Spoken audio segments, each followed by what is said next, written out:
Hello everyone, welcome to our channel. और अभी हाल ही में सुप्रीम कोर्ट ने सुओ मोटो एक कॉग्निजेंस लिया है कि इस पेंडेमिक में जो स्कैरसिटी हो रही है मेडिसिन की, वैक्सीनेशंस की या ऑक्सीजन की, उसके लिए सेंटर स्टेप क्या ले रहा है। इवन सुप्रीम कोर्ट ने ये कहा कि सेंटर क्यों ना कंपल्सरी लाइसेंस इशू करे for vaccines.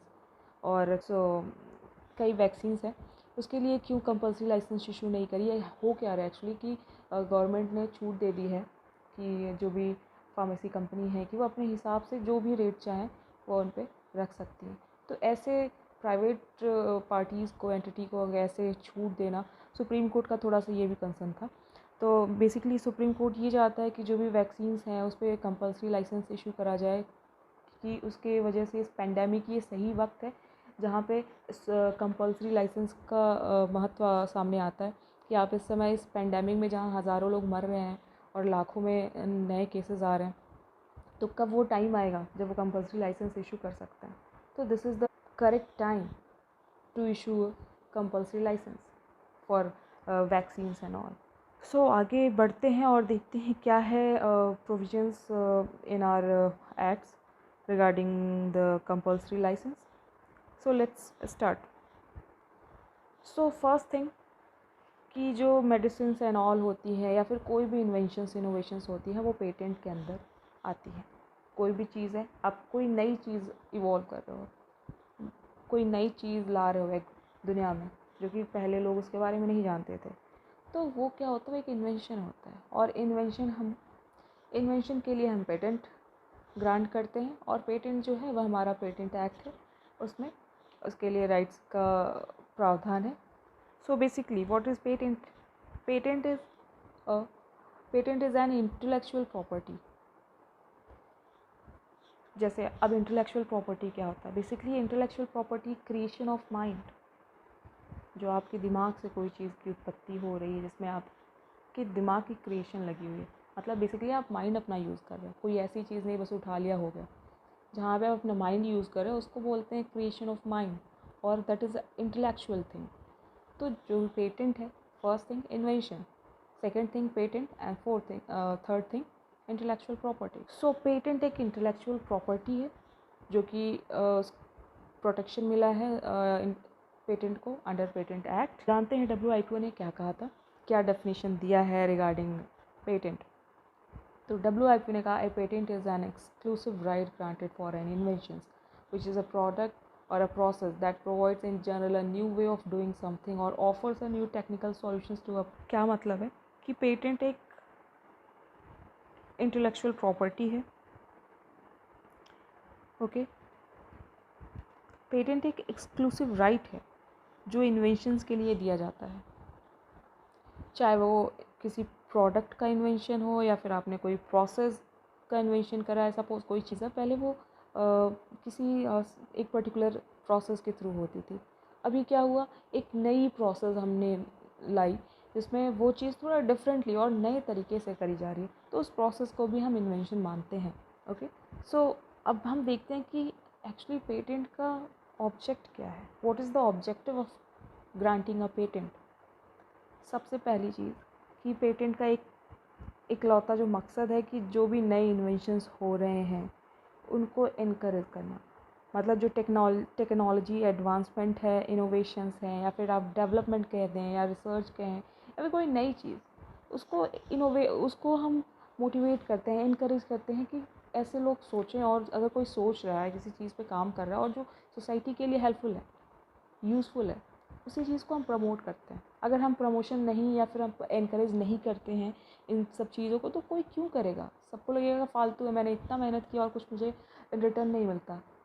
In return in the sense कि ठीक है, आप अगर कोई चीज़ आपकी पेटेंटेड है या फिर आप कॉपीराइट की भी बात करें, इन केस कि जो इंटेलेक्चुअल प्रॉपर्टी होती है, एक बेसिकली एक इनकरेजमेंट मांगता है। ओके, तो आई होप आपको पेटेंट समझ में आ गया होगा कि पेटेंट एक इंटेलेक्चुअल प्रॉपर्टी है और ये एक्सक्लूसिव राइट है जो इन्वेंशंस के लिए दिया जाता है। Inventions can be for a product और फॉर अ प्रोसेस।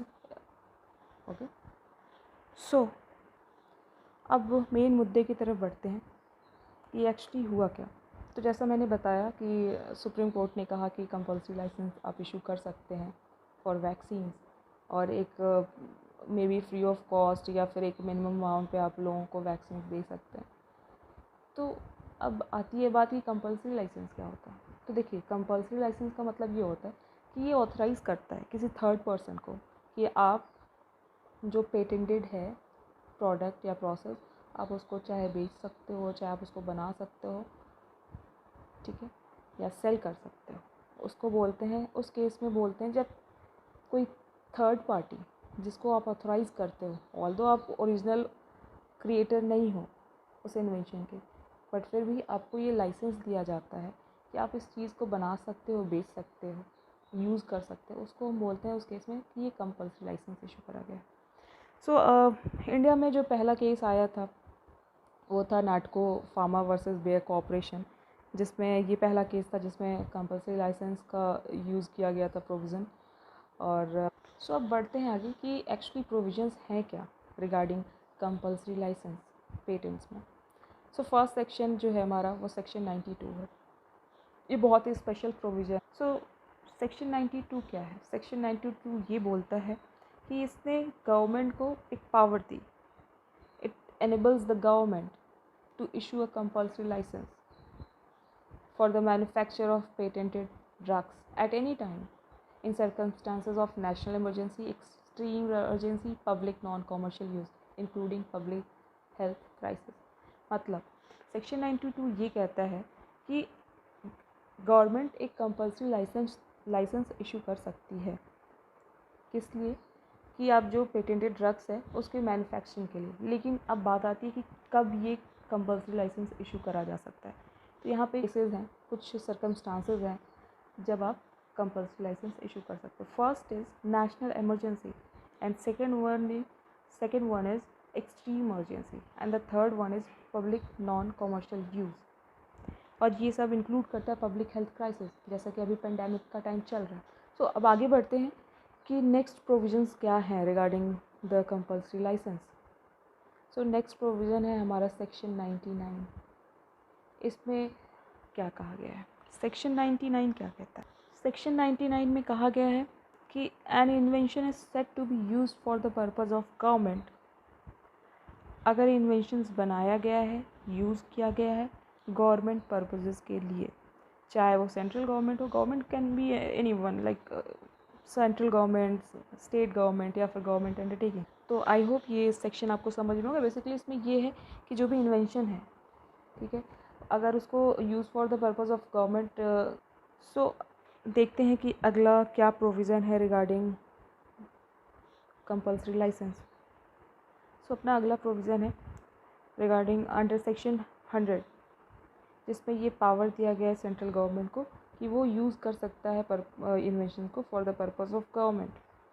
देखिए, पहली वाले सेक्शन में हमने जो पढ़ा है वो सिर्फ गवर्नमेंट यूज़ कर सकता है, ठीक है। इस सेक्शन में क्या कहा गया? गवर्नमेंट तो यूज़ कर ही सकता है, कोई ऑथराइज पर्सन भी यूज़ कर सकता है इन्वेंशन को। किस लिए? For the purpose of government.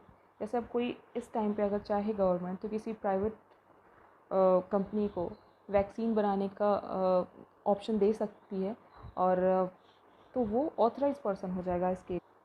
तो अब बढ़ते हैं कि देखते हैं केस क्या हुआ था, केस की तरफ कि कौन सा केस था। तो मैंने यहाँ पे एक ही केस मेंशन करा है क्योंकि वीडियो बहुत ज़्यादा टाइम ड्यूरेशन इसकी ज़्यादा हो जाती है। Case was Natco pharma limited versus Bayer corporation. तो इस केस में हुआ क्या था? देखिए, एक नाटको फार्मा कंपनी थी जो कि इंडियन कंपनी थी और जो एक जेनरिक ड्रग्स बनाती थी, ठीक। और वहीं दूसरी तरफ जो बेयर कॉर्पोरेशन, वो एक अमेरिकन सब्सिडरी कोई जर्मनी की कंपनी थी, बेसिकली फॉरेन कॉर्पोरेशन थी, ठीक है। तो नाटको फार्मा ने क्या कहा कि नाटको फार्मा का कहना था कि जो बेयर कॉर्पोरेशन ड्रग्स बना रही है, मेडिसिन बना रही है, जिसको नेक्सावर या ऐसे कुछ बोलते हैं, तो वो बहुत महंगी बना रही है और बेयर कॉर्पोरेशन उस लेवल पे उसका मैन्युफैक्चरिंग भी नहीं कर पा रही है। नाटको फार्मा ने ये बेयर कॉरपोरेशन से कहा कि आप मुझे वॉलंटरी लाइसेंस दे दीजिए, जो चीज़ आप 2.5 लाख से ज़्यादा में या 2 लाख से ज़्यादा में बना रहे हैं वो मैं चीज़ एक चीपर रेट में बना। तो हुआ क्या कि बेयर कॉरपोरेशन ने मना कर दिया, रिफ्यूज़ करा कि नहीं आप नहीं दे सकते, what ever the reason would be.